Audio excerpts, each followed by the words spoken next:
तो last time लोगों ने थायराइड ग्लैंड के बारे में डिस्कस किया था। आज हम बात करेंगे पैराथायरॉयड ग्लैंड।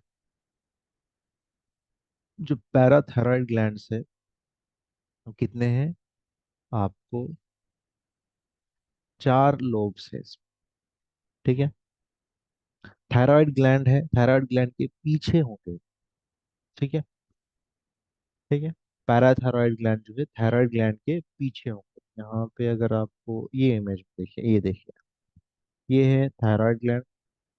ये पूरा का पूरा थायराइड है। इसके नीचे देखिए, ये वाला है इसके साइड में पैराथायरॉयड ग्लैंड्स। तो चार पैराथायरॉयड ग्लैंड्स, इसका काम क्या है? ये लोग एक हार्मोन रिलीज करते हैं जिसको कहते हैं पीटीएच, पैराथायरॉयड हार्मोन।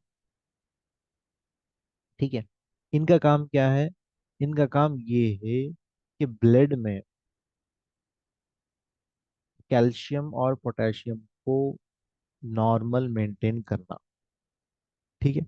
और हमने पढ़ा था कैल्सीटोनिन का काम क्या है? Reabsorption of calcium and phosphate from the bone to the blood. Blood से बोन की तरफ अब्जॉर्ब कराना कैल्सीटोनिन का काम।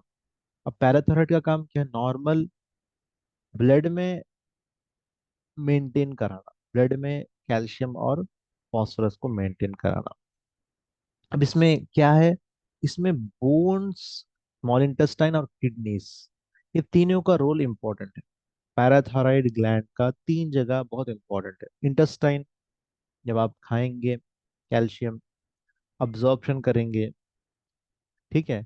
अब्जॉर्ब करने के बाद अब ब्लड तक लाना है। ठीक है। तो ये सब चीजें पैराथायरॉयड देखी।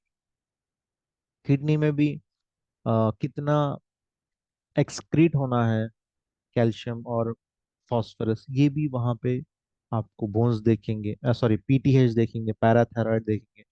और बोन्स में कितना अब्जॉर्ब होना है।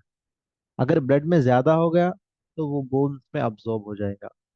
लेकिन ब्लड में अगर ज्यादा नहीं है बल्कि कम है, उसको स्मॉल इंटेस्टाइन से फिर ब्लड तक लाना है, किडनी में वेस्टेज होने से बचाना है, ये पीटीएच करेगा। ठीक है।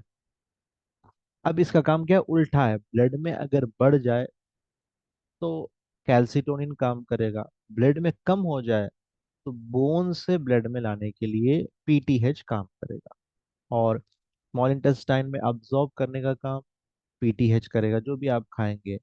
किडनी में रीअब्जॉर्ब करने के लिए जो है वो आपका पीटीएच काम करेगा। और क्या क्या हम in the kidneys PTH stimulates the activation of vitamin D and increase the reabsorption of calcium and excretion of phosphate.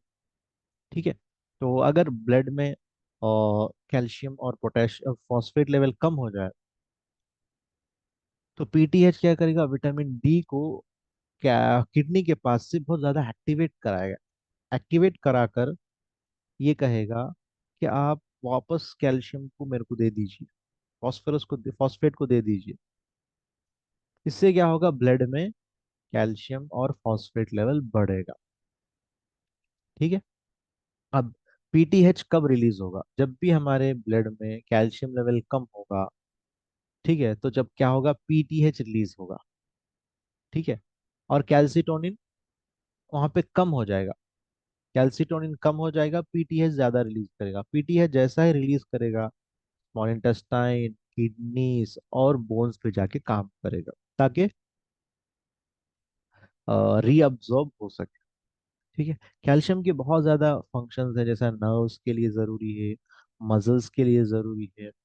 और बाज मर्तबा बाज रिसर्च में मालूम हुआ ब्लड क्लॉट होने से भी बचाता है। कैल्शियम की कमी क्या है? ब्लड क्लॉट को बढ़ाता है।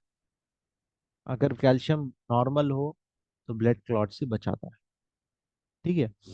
अगर पीटीएच ज्यादा हो ब्लड में तो ये कौन सी कंडीशन में होगा? पैराथायरॉयड में ट्यूमर होगा। अगर पीटीएच ज्यादा होगा तो ब्लड में कैल्शियम ज्यादा होगा। ठीक है। और जिसकी वजह से हड्डियां कमजोर हो जाएंगी। अगर पीटीएच कम रिलीज हो तो ब्लड में कैल्शियम कम होगा, बोन्स में ज्यादा होगा। ठीक है। जिसकी वजह से हड्डियों का साइज भी बढ़ सकता है। ठीक है। तो ये सब चीज़ें हमें देखना है, पीटीएच बढ़ा हुआ है या कम है। बढ़ा हुआ है तो हड्डियां कमजोर होंगी, घटा हुआ है बहुत ज़्यादा तो कैल्शियम लेवल ब्लड में कम होगा, जिसकी वजह से गोश्त में दर्द, muscle pain, pain nerve cramps, clotting factors, ये सब चीज़ें देखने को मिलेंगे। तो थायराइड, पैराथायराइड ग्लैंड्स बहुत इंपॉर्टेंट है।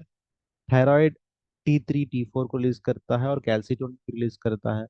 T3 T4 मेटाबॉलिज्म के लिए जरूरी है, ये सब चीजें हमने देखा। एनर्जी प्रोडक्शन के लिए जो muscles, bones, brain, reproductive organs खासकर बहुत ज्यादा जरूरी है। ठीक है। और कैल्सिटोनिन तो हमने देखा ब्लड से कैल्शियम को बोन्स में लेके जाता है, एक शिप है। और पैराथायरॉयड ग्लैंड अगर ब्लड में बहुत ज्यादा कैल्शियम की लेवल कम हो जाए तो स्मॉल इंटेस्टाइन में अब्जॉर्ब कराता है, किडनी से अब्जॉर्ब कराता है, और साथ में बोन से रीअब्जॉर्ब कराता है ब्लड। क्योंकि नर्व्स, मसल ब्लड क्लॉटिंग के लिए बहुत ज़्यादा ज़रूरी है, ब्लड क्लॉटिंग से बचाने के लिए बहुत ज़्यादा ज़रूरी है। ठीक है। तो ये था पैराथायरॉयड ग्लैंड। कल हम लोग डिस्कस करेंगे पैंक्रियास के बारे में।